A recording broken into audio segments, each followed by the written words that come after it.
அருமையாக இருக்குது மேகம் பார்க்கும்போது. வெயில் இல்லாமல் இருந்துச்சு இவ்வளோ நேரம், வெயில் வந்துருச்சு. அருமையான வானத்தில் பஞ்சு, வெள்ளை பஞ்சுகளை விரித்து போட்ட மாதிரி அழகாக இருக்குது.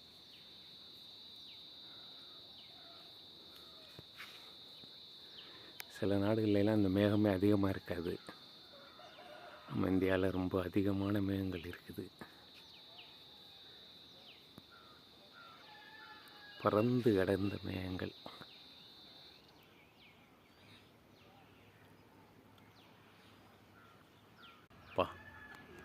வெயில் கடுமையாக இருக்குது.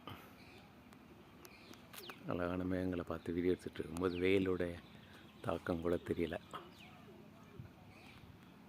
இன்றைக்கி பார்த்தோம்னா வெயில் கொஞ்சம் கொஞ்சமாக மூடி போட்டுட்டு இருக்குது வெயில். ஓகே, உங்களுக்கு இந்த வீடியோ பிடிச்சுன்னா